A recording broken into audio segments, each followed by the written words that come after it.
These Kobe's are super underrated.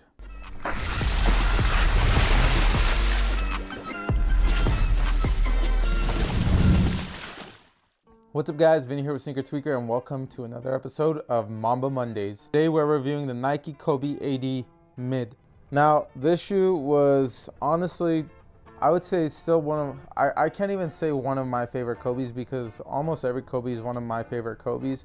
All of them are elite performers in their own manner. It's just one feature or something is lacking a little bit from one to the next. Without blabbing on too much, let's actually get into the performance of it. And as always, let's start it off with the traction. Now the Nike Kobe AD or the Kobe AD Mid features a multi-directional traction pattern. This is more of a, I guess, a nub traction pattern. It's kind of flat and the grooves are pretty close to each other and the rubber is pretty pliable, so I wouldn't say this is the best shoe to take outdoors if you're wanting it to last. But as for indoor courts, clean or dusty, for me, this thing bit like it was nobody's business. I mean, the traction was absolutely amazing. Now, because the grooves are pretty thin and narrow, you are going to have to wipe here and there. But for me, it still worked really well on dust. A lot of times, I would forget to wipe, but remember, just a quick wipe and then go back to playing. And for those of you who like a squeaky shoe and like that feedback from your shoe, this shoe does deliver a pretty decent squeak, so you will get a nice squeak out of it. However, it's nothing like, I would say, the Wade 8083. The Wade 8083 is just ridiculously loud, and it's, for me, it's kind of not fair to compare that screeching sound to other shoes just because I feel like it's in its own category, that and probably the Wave Weight 10. Again, squeak doesn't equate to performance, but if you like that feedback, you're gonna get it from this.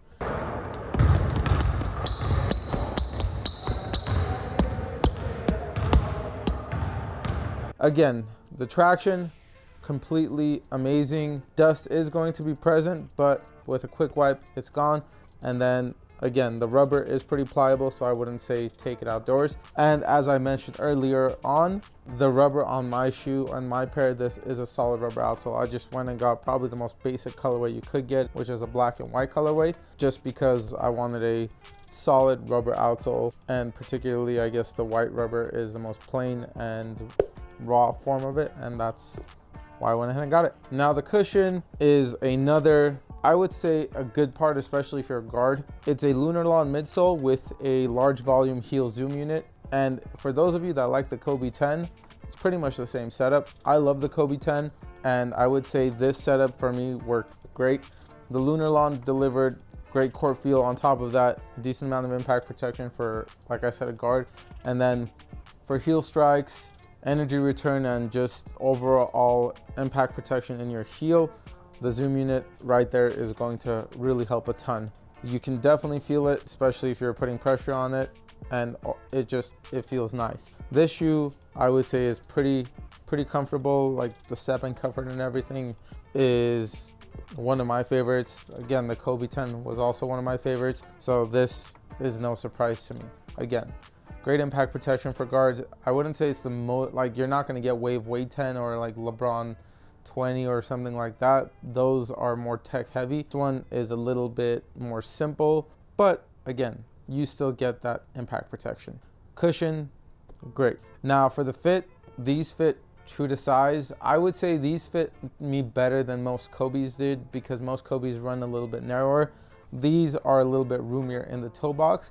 So for those of you who have wider feet, these would probably be a really good option. I don't know how much these are going for on the resale markets, but I mean, if you can get it for a decent price, then go for it. These are great fitting shoes for wide footers, and especially if you're a wide footed guard, great shoes, just from all the aspects we've talked about so far. Now, as I mentioned, the materials are a drawback on the shoe, and it's not due to the lack of support or anything, but due to the lack of ventilation. There's really not much going on with this shoe that allows any ventilation to the shoe. So if you do have a problem with your feet heating up and getting sweaty and whatnot, I could tell you these are not going to help you out at all whatsoever.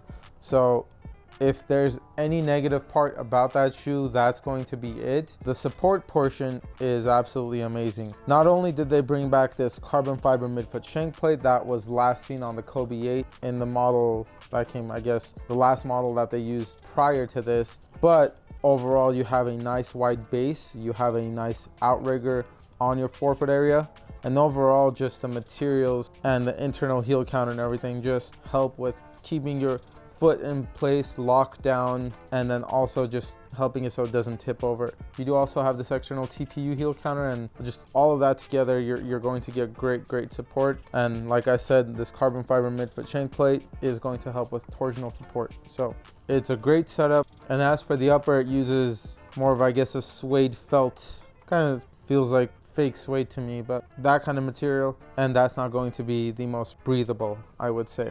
Overall, this is a really solid shoe. I would say it's a great continuation to the Kobe line. It's the only thing that really is, I would say, far departure from the Kobe line is that it's a mid-cut as opposed to a low cut. You do also have these TPU overlays, and that's going to really help just with all the reinforcement around the shoe. As I mentioned, the materials are made up of suede. The eyelets are going through the upper and then reinforced with fly wire, and overall the support is going to be great. Just the breathability with everything jam-packed into this is not going to be the greatest. Now, as for the weight of the shoe, the Kobe AD mid in a size 9 weighs in at 12.9 ounces, which is right around average for a size 9. And as for the retail cost whenever these release, not what they cost now. Resale is going to be a lot more, unfortunately, just with the lack of Kobe's in the market. But retail cost on this was $150. Now, a lot of people also ask us where we get our basketball socks from. The answer is from Amazon. They come in a pack of 3 that costs just as much as one pair of Nike Elite socks.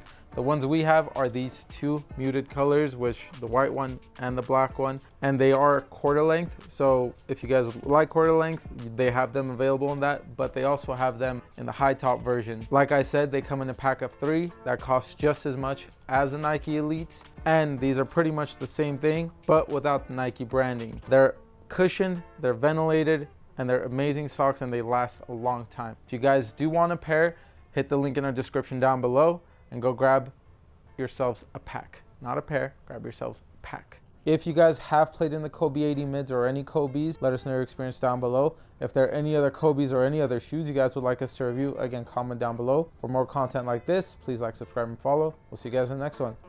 Peace.